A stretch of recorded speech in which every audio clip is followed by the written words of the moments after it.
Hey, it's Chronologically Gaming, the only channel that's perpetually retro because we're playing every video game in order of release. We have done it.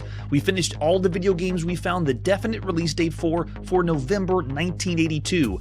And now, we don't know when these games were released, but we do know it's sometime in November 1982. Here we are. The last game that we could find a definite release date for was Roman Empire on 3 different home computers. Let's see where our next game takes us, and mind you, it might get bumpy. Our next game is Ace Racer for the Sharp MZ. Let's check it out. This has no information except some screenshots that I made myself. That's how hard it is to find. Let's pop in and play Ace Racer. This is solo software, sometime in November 1982.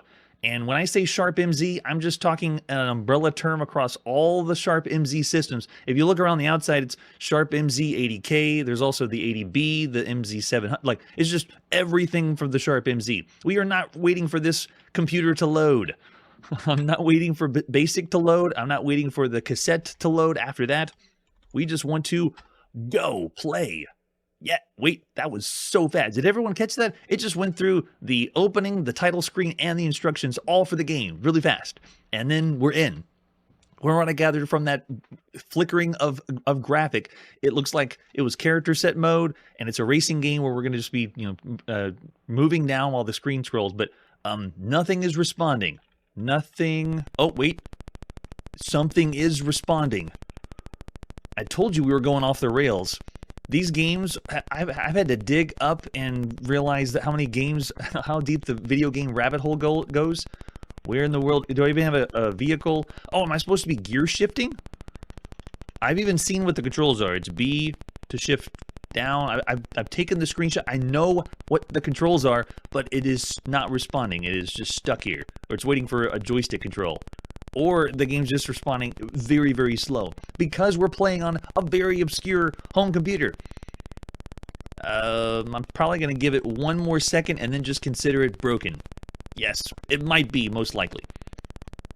I've told people that ask me why I don't play a such and such home computer, like the Heathkit. Why am I not playing the Heathkit H8 home computer? It's because not every home computer has enough love where they've given it, the artwork for the video games and have the emulation all set to play. So that's one reason why. Not enough love for this one. Nope, sorry, Ace Racer. We tried and we crashed, and that happens every now and then on Chronologically Gaming. I'm going to have to go Fat Zero for this one. If someone knows or has enough love for Ace Racer, then show me how to play it and we'll play it again. Let's see what our next game is. We're next going to go to the TRS-80 color computer. The latest video game is Advanced Star Trench Warfare. Let's check it out. Here's what I could muster. An advertisement flyer. It's new. It's advanced. It's Star Trench Warfare. Oh, I didn't mention before. The Ace Racer game was our 15th game for the Sharp MZ home computer, and it was the 6th game by Solo Software. Or a broken game. Okay, moving on to the TRS-80 color computer. So this one is a sample version of the game that you could have played earlier than this, or maybe this is the first time you could play this sample game. 16K basic. It is taking an homage from Star Wars. We're going to go dive the trench and the Death Star and blow things up. And that's all we got, just a few screenshots. Except, oh, we do have this one. We have a quote-unquote manual. Check this out. Yes, it is Star Wars, and it is another fan game. It is not official Star Wars. I don't think we've only seen one official Star Wars across all systems so far. So this explains how to load. It even has, if you look in the fine print, once it's fully loaded, enter the following command to poke the game and then run it. If your computer can't handle the high-speed poke command, do not use it. It runs well enough without it. Remember that line. This game runs well enough without the poke command. Just remember that. And you can connect to your right joystick. The object is defend the Star Trench from alien spacecraft. You view from the cockpit. You have 8 or 9 possible positions to aim your shots. 3 up, 3 down, and 3 left and right. As you fire shots, your energy level will decrease. And so it's a simple idea, at least what it explains in this manual. Let's pop in and play Advanced Star Trench Warfare by Fred B. Serbo. and published by Illustrated Memory Banks at some time in November 1982. We just need to load the trench. Oh wait, I forgot. It's basic. It won't. Yeah, it won't do that.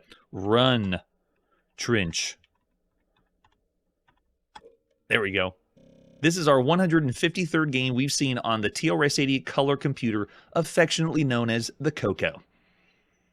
And it's the very first thing we've seen by Illustrated Memory Banks, and it's the third game we've seen by Fred B. Serbo. Way to go, Fred. He did Cosmic Kamikaze and Starbase Attack. All right, I got a lot of high hopes. 1982 and 1986. Okay. And we're in. The game is going.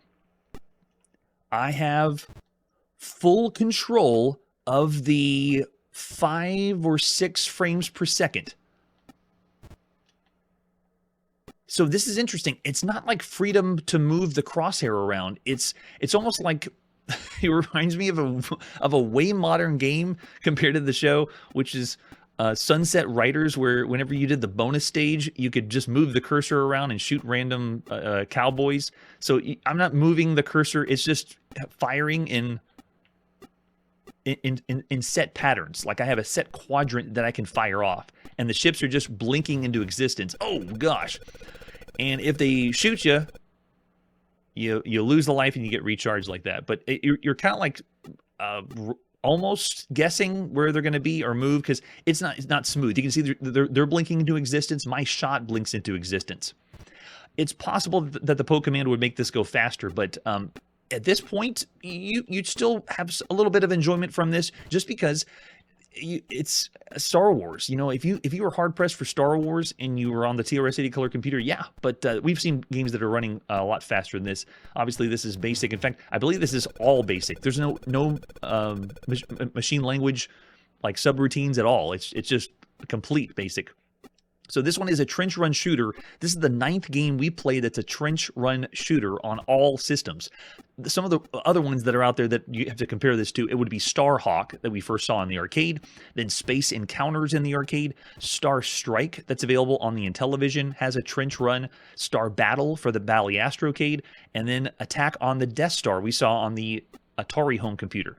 So this is Star Wars fan game. It's the 32nd Star Wars fan game we've seen on all systems, not counting all the games that have Star Wars ships on the cover. If you've been here since the beginning, you know we've seen Star Wars plastered all over boxes. So that's just games that play that way, not just the boxes that look that way. Man, so the other thing that's interesting about this game is it is the very first video game that uses anaglyph 3D. And what I mean by that is everyone put on your red and blue 3D glasses now, and you're supposed to experience the amazingness of Star Trench Warfare. And if you didn't see that, it's because I don't think I showed it in the manual. It says it down in the bottom left. Oh, it didn't show up. Never mind. Here. There. It showed up in the bottom left of the manual. The screen... this game has been designed for enhanced viewing using 3D glasses that are not included, but you need to use them to fully enjoy the game. So if you're not fully enjoying the game, it's probably because you don't have your 3D glasses. That's why. All right, so I'm going to go ahead and quit it there. If I can quit it there. There we go. Okay. It just had a moment to think about going to the manual, apparently. So I'm slightly enjoying it, but apparently I'd enjoy it more if I had my 3D glasses. Yeah, isn't that interesting? Up to this point, we've had no video game advertise or say anything about anaglyph 3D. This is the very first time. Now, in all the video gamedom, we've already seen stereoscopic 3D. There is Sub-Rock 3D that Sega did in the arcade. That already exists in the arcade. So I'm sure we're going to see more video games that say, put on your 3D glasses and you can play more games like this. But cool that this is the very first we've ever seen. Everyone find a video game that advertises or says something about using 3D glasses before this. Otherwise, I'm just going to say this is the very first one right here. Oh, the sound is so... It's just a tiny little blip. It is the tiniest. The sound effects are almost non-existent, but yeah, there's supposed to be some sound. I must be talking over it. Yeah, using the analog joystick, it's not really doing it justice. There's other games that could be better than this.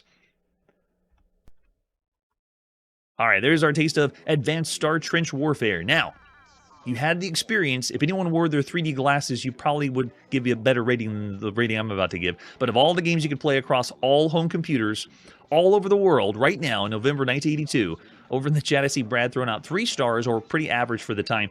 The slow frame rate, I really wouldn't want to call it average, because it needs to be poked to sped up. And I see like a 2.5 that's out there. I'm not even going to be as kind as that. Feeling the analog joystick already with the drift that it could have, I'm going to have to go lower. Here we go. I'm in Marshall's territory. I'm going to go 2 stars of all the games you could play, which means I consider this bad, but it's the best of the bad. All right, after that, let's see what our next game is. We're next going to go to the United Kingdom and play on the Sinclair ZX81. This is Adventure C, the Ship of Doom. Yes. We've already seen Adventure A, the Planet of Death, and we've seen Adventure B, the Inca Curse. Now, this is our very first time seeing Adventure C, the Ship of Doom. The publication history for this game is pretty complex. It was originally released on the ZX80. Does anyone remember the ZX80? No one does. It's so old that I'm referring to it as the ZX80 because it's a predecessor to this, the ZX81.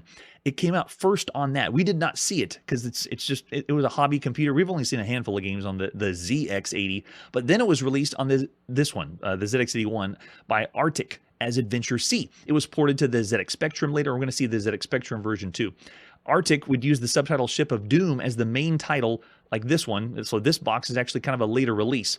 It was also released in Sinclair branded packaging for the ZX81 and ZX Spectrum. The original version of this game was subtitled Alien Spaceship rather than Ship of Doom. This game's old. I mean, look at that. You need 16K RAM, and it is on a cassette tape. Yes. Yeah, thanks, Marshall. If everyone knows what the ZX80 is, when we first started on the show, I called it the ZX80 just for fun and said, moving forward, I'll call the ZX81 the ZX81 and the ZX Spectrum. But sorry, the ZX80 doesn't get to be called Z. This doesn't work that way. So this is another alternate box for the ZX81, still titled the Ship of Doom. But the very first time you ever saw this box was most likely this one. It was just called Adventure C. This is the old school looking box. All told out. Or maybe this one's the old school box. I know, I just find tons of captures of boxes. I really enjoy collecting and finding all this digital information for video games in the United Kingdom because the United Kingdom loves preserving video games. You try to find this stuff from Japan at this time, like 1980, 81, 82, you can't find anything. It's so hard to find scans, but in the UK, you guys do a great job. You can find whatever you want. So here is the map that most likely you made yourself when you played this game. Thankfully, you can go to places like the Solution Archive and find all the answers for everything for all these adventure games, and this is the entire map. So actually fairly complex because this is Adventure C. It's far more complex than Adventure A or B. This is the 87th game we played on the Sinclair ZX81. That's our loading instructions for our cassette, and that's all you need to know. Let's pop in and play Adventure C, the Ship of Doom by Charles Cecil and Arctic Computing at some time in November 1982. Way to go, Charles. The third game we've seen by Charles, and the 19th game we've seen that Arctic Computing had anything to do with. All right, so this is all text. Prepare to be read to, because when you played this, you most likely just read it in your own head. And you see at the top, it's called Alien Spaceship here, because that's how it was first called on this micro. All right, you have to find the control button and free your ship. We didn't really read the story, by the way. Everyone gets into the lore of the game. This takes place where your ship is under control, like an attractor beam of an alien race. You're on your ship and have to get to the control button and free your ship. There's a problem, though. There's something that is preventing you from getting and pushing the control button, so you have to release that. It's kind of like the force field that Obi-Wan Kenobi had to turn off. That's what you got to do. Good luck. Dedicated to Chris and Gator, press any key to start. All right, do we want to restore a game? You can save your game. No, we are starting a brand new one. You're in your spacecraft. The exit is south. You can also see an escape button. Tell me what to do. Oh, wait, so here, push that button. That's the escape button. The escape button's useless as graviton beam is still holding. So we have to release the graviton beam, and then we can finally get out of here. Okay, so tell me what to do. All right, let's go south. It understands single commands, so we don't have to type in the whole word. You're in an alien airlock. There's a large round handle, and exit is north. Tell me what to do. Turn the... Oh, wait. I'm on the Sinclair ZX81. You cannot type fast. Turn handle. This is a membrane keyboard similar to a calculator. It's even really tiny like a calculator. So remember, type very slowly. The panel slides open. Do you wish to go on board? YES. Yes, we do. Yeah, Marshall, that map did look pretty complicated, right? You're in the reception room. Exits are north, south, east, and west. Tell me what to do. I want to go west. We're in the silver room. Let's keep going west. We're in the metal room. Keep going west. We're in the glass room. I can see infrared specs. Can I take... Will it let me take specs? Okay. I always love the double dots, like the game's telling you, okay, why would you want to pick that up? All right, so let's wear them. Wear specs. Gosh, we got that infrared specs on. Nice. All right, let's go ahead and head back east. Back to the metal room. Head east again. We're back in the silver room. Head east again. We're in the reception room. Head east again. And we're in the shady room. Now that we're in the shady room with the specs on, we can see a square micro battery. All right, so tell us what to do. We want to take it. Too fast. Slowly take that battery. All right, we took it. Now, I can't stand any more of the ZX81 with its slow typing. We're going to save the game and load it on our Sinclair ZX Spectrum or the other port. So everyone remember where we left off on Adventure C, the Ship of Doom. Now, we'll just go ahead and rate both together. They're essentially the same idea as text adventure games go. Here is our next release. It's the Ship of Doom for the Sinclair ZX Spectrum. Any more or fun things about this one? If you check out the box, this one is like a fabrication. It's really not, it's too new and too shiny to be a box for the Ship of Doom, but it is Arctic Computing. This is our 135th game we've played for the Sinclair ZX Spectrum. Flip it over the back and oh my gosh, it's only a cassette tape. Try putting it into your cassette player and play it, and you'll hear the screeching sounds of 1982. This one still has the alternate boxes that we've seen that they've released several different times, but this one, to my knowledge, is only called the Ship of Doom. Here's an ad you would have seen in magazines at the time that other games that Arctic Computing has done. I like to look this up to see what we've missed, and I believe every game, even ZX Chess 2, we've seen on the show. Arctic Computing. So this is, if the last one was the 19th game by Arctic Computing, this one is the 20th game we've played by Arctic Computing. And the example of the cassette that we're going to pop into play. We also have a homebrew manual that someone fabricated for us, the Alien Spaceship Adventure. This one tells you more about the lore, and this was what you would find on the inside sleeve. You can read it at your leisure. Everyone that loves the lore or the story, that's where you get it from. That's the reason we're playing. This one was released several different ways, actually. Arctic did the 1982 one, and then there is a remake that was done by Incentive Software later. The Incentive Software remake is a graphic adventure game, so we might see that one in 1986 if we ever get to 1986. Oh, and there's also one by Sinclair Research that's a re-release as well. So we're actually going to be playing the re-release, so it doesn't look exactly the same. If you play the Sinclair ZX Spectrum version right now, like it looks just like the ZX81. So this one looks slightly updated, but there is no graphics. Don't expect any pictures yet. You don't get that until 1986. Here we go. It's the Ship of Doom. Charles Cecil strikes again at some time in November 1982. Cecil? I'm sure you can help me pronounce your name correctly. All right, so here we go. You can see that they changed the font up. It looks very high-tech and sci-fi-ish. And we got yellow now because we're on the Sinclair ZX Spectrum. If we played the first version, it would look identical to the ZX81. It's white background, same text, everything. So I'm helping everybody out. All right, so now what I'd like to do is to load. I do not want to do the same thing we did before. Let's load where we were before. We got the cassette loaded up. We got our battery. And now what do we want to do next? Let's go ahead and head west. We are in the reception room. Exits are north, south, east, and west. What do we want to do? Go south. We're in the empty guard room. Let's go south again.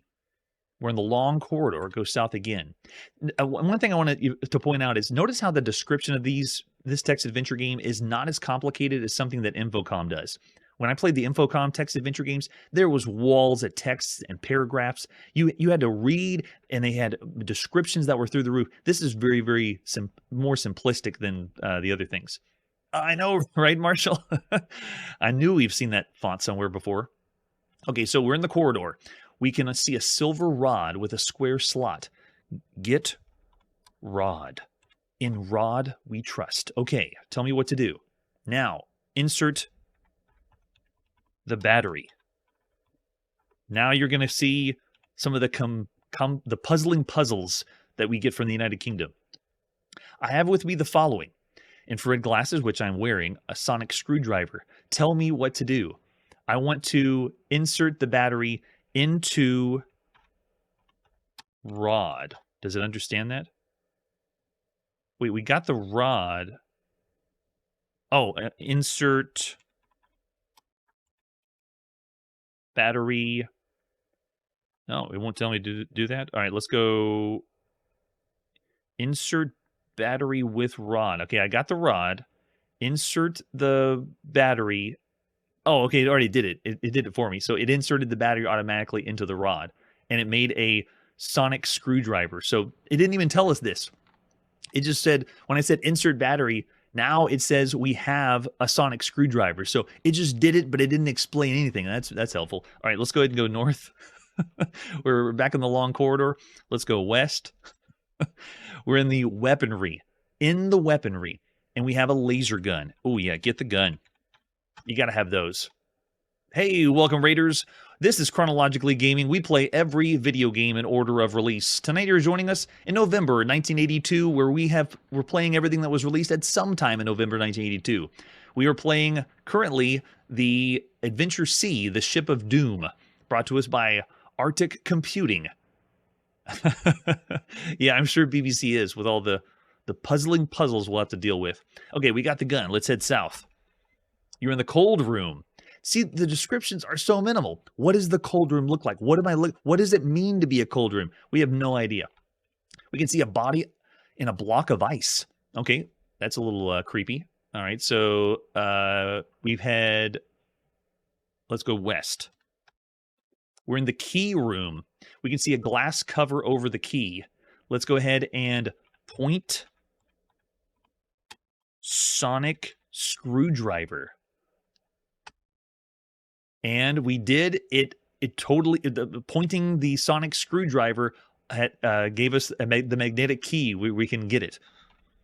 How you were supposed to know that, I have no idea. No way. I'm sure it was a copyright too. Okay, we got the key. Now let's go ahead and go north. We're in the radio room now. Is everyone keeping track? Everyone's making a map, right? That's what you're supposed to be doing. All right, let's go north again. We're in the alien bank. What is the alien bank? We'll never know. And there's a coin here. Let's take the coin. Okay. If you're new to Chronologically Gaming, we originally would play text adventure games where I had no idea what was going to happen, and I wasn't looking up any walkthroughs. And when I did it that way, we got stumped quite a bit, and I would just sit there for a long time. A great example is when we played Mystery House. I think we spent 15 minutes before I realized I had to type open door to open the door.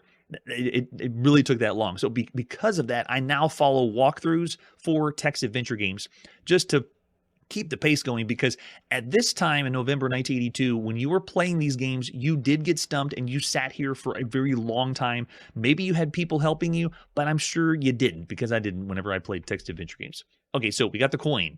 After we get the coin, let's go ahead and head east. We got to go... Oh, we're in the stone room now. All right, let's go east again. We're in the weaponry again. Go east again. Long corridor. Go east again. And now go south. If you followed the map that you designed yourself, you know exactly where we are. We're in the flashing room. We can see a torch. Take that torch. What kind of torch is it? We'll never know. Okay, tell me what to do. Let's go south again. We're in the computer room. Let's go. We can see the red light, a keyhole. Oh, we can use the key. Use key. Does it say? I can't. Insert key? Maybe that'll work. Into what? It does work. Into hole. The red light starts flashing. There is a humming sound, and I feel warm air being blown at me. Okay. It does the 2 dots again. Tell me what to do. Go west. So now they've got warm air blowing. I bet the frozen ice cube is going to happen there. And then go north. You're in the window room now. We can see a hook here. Let's take that hook. So I'm already getting vibes of very simplistic gameplay. I was expecting Adventure C to be way better than A and B, but Adventure C is pretty much the same fare as what we saw before. This is not as complicated or as impressive as other text adventures or interactive fiction games that you could be playing right now. All right, we got the hook. Let's head east. You're in the flashing room. Let's go ahead and head north. You're in the log room. Man, there's so many different rooms. But at least they're giving us some description that's simple because you can just mark it on your map that you're writing. All right, so after the log room, let's go ahead and head west. We're in the long corridor, go west. We're in the weaponry again, go south. We're in the cold room. We made it back. Okay, so now the warm air has melted that block of ice. Now in this room, there is a body in the block of ice. There is a humming sound, and I feel warm air blown at me. Tell me what to do. All right, let's just keep looking. We're in the cold room. We can see a pool of water, a little girl, and a hidden door. So that means we melted someone, a little girl that was in a block of ice. And so now you have the ability to spare the little girl or kill the little girl. And now I'm going to leave it up to the chat. Everyone that's watching the live show right now, do you want me to kill the little girl or do you want me to move on? Now bear in mind, the little girl is like a zombie, like vicious and can strangle us. So it's not a defenseless little girl. We're talking about like an infected problem. No, I don't think we can just take all. But regardless of whether you think the little girl is a danger or not, I can let everyone know if we want to kill or save. I gotta save and a kill. Darn, I need one more vote before we decide what happens to annihilate. Okay, that works for me. Kill girl. I don't want to get bitten by a zombie girl. Okay, what? That was the description? That's what we get for killing a girl in a video game? This is terrible. Yeah, it's possible that she might just be strangling us later in the game, and I don't want to have to deal with that. Yeah, chat is vicious. All right, so there you go. That's the taste you got of the Adventure C, the Ship of Doom. Now, for both versions, I'm going to rate... this version is the same. There's no graphic elements or pictures for any of these. It's just straight text. Everything you can see up to this point, I'd still say this is fairly standard. The complexity of the puzzles isn't too bad. It's still a little cryptic, but you notice how big the map was. That was a plus. So I've rated some of these games that were even more simplistic, even some that were made for kids, about 2.5 stars. But I see a 3-star out there. Marshall's going 2. I would say this one's still a 3-star. And also, people got a lot of love for this one, the sci-fi theme. We've already seen Infocom's Starcross, and so playing a game that takes place in a sci-fi setting, an adventure game, is a fun premise. So I'll say for both 3 stars. Yeah. Well, someone was rating that, I guess, way too high. All right, there you go. The Ship of Doom, the sequel that no one really asked for, and we got it anyway. And now it's time for us to put the video game playing on pause. Whether you're typing on that chiclet keyboard or the membrane keyboard, both these keyboards are just so difficult to work with. I can't imagine working at like a business. I guess they were made for video games that we used later, for these microcomputers. But every time that I go from the computer to computer and we're playing on different keyboards, I have to realize that they're going to be able to take commands that are different than others. So sometimes it's just like this, a text adventure game. Playing on computers, you need to be able to have a keyboard that works well, that you can type really fast to get the commands out, because otherwise you're just pecking and slowly waiting for the computer to respond. Very, very frustrating. But that's the kind of games we're going to be seeing as we venture forward, because next time on Chronologically Gaming, we're going to continue playing all the games released at some time in November 1982. checking out the coolest game by Hudson Soft so far, and a completely original game that has me stumped. Prepare to be confused. That's it for today, and like I always say, if you're a developer and it's 1982, you have to create a text adventure game first. That's the law. Hey everybody, thanks for checking out the channel and joining me on my quest to play every single video game in order of release. We'll be streaming live every weekday at 9 p.m. Central, so join us and let us know if we missed any games along the way. This video would not be possible without Launchbox, RetroArch, and MAME. Tell all your friends there's some crazy guy named Chronologically Gaming trying to play every single video game. We have links down below that'll send you to places like our Discord and Patreon, and one that says all the video games we've ever played. If you go there, it's a list of everything, and you can click right to the game you want to see. Chronologically Gaming is the name to look for. We are perpetually retro, and we will catch you next time.